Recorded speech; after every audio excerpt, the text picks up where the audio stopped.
Well, thank you, John, for chatting with me today. Pleasure, always. Yeah, it's good to be with you.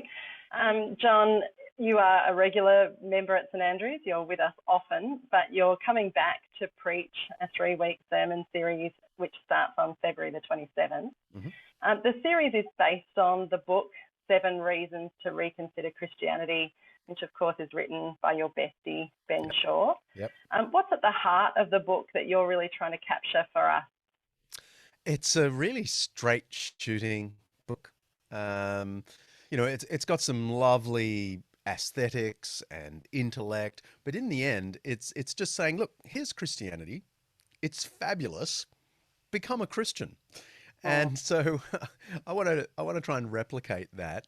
I'll be using lots of Ben's material.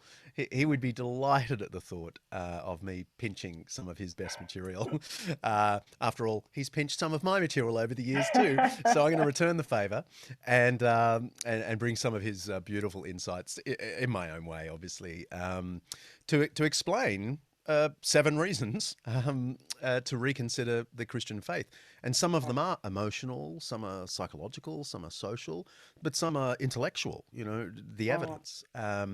And so hitting from all those angles, I think, is the power of the mm. book. I just hope I can replicate it in 3 talks. I'm not sure how one evenly divides 7 into 3. So, I'll be working on it soon. I have been wondering how you were going to do that. Yeah.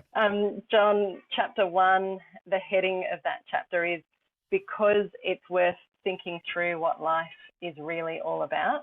Yeah. It sounds like the book and the series would be really beneficial, really, to everyone, their life's big questions.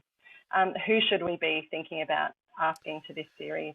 Look, the person who isn't sure what to make of Christianity, but thinks there might be more to life than meets the eye. And that's a lot of our neighbors, you know.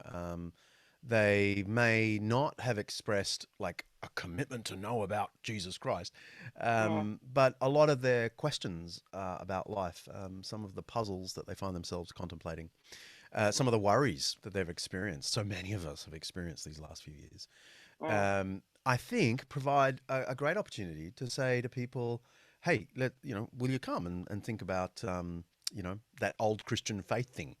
mm, Um, However one puts it, I just think, it's going to be a series where I'll be doing my best to connect with our friends who don't believe. They might not be super hostile, though, mm. I love the super hostile ones as well. But just people who are open uh, to thinking more deeply. And I'll be Yeah. on best behavior, promise. No, you won't. You're at home. You don't need to be. Oh, yeah. John, in your travels around about in the last, 18 months, have you found that those big questions are more at the front of people's minds with everything that's been going on in the world? Yeah, people are sort of stripped back, and that is both lovely because Mm, on the one hand it's more time with family and more time in your home mm, and so on, but it can also be really confronting because mm, sometimes relationships aren't functional, and mm, these years have exposed that, and sometimes we're not individually functional. We've gained so many of um, our view of ourself from what's out there, and my career or my travels or whatever. And when that's stripped back, I think a lot of people have thought, what am I? Who am I? What am I mm. good for? And that's been an uncomfortable experience for some. Yeah. And so is the series going to be a good place to bring those big questions? Yeah. I mean, Ben does a terrific job of it. The question is, can Dickson? So I'll Oh, be trying, that's for sure. I'm sure you will. Thanks. Um, well, thanks for that, John. Pleasure. Guys, we are back to face sermons and services. You can find details for that on our website. The series will be live streamed too, so you can engage with that on YouTube. We look forward to having you there. Thanks, John. All the best for your preparation. Thanks. God bless. Bye. Lovely.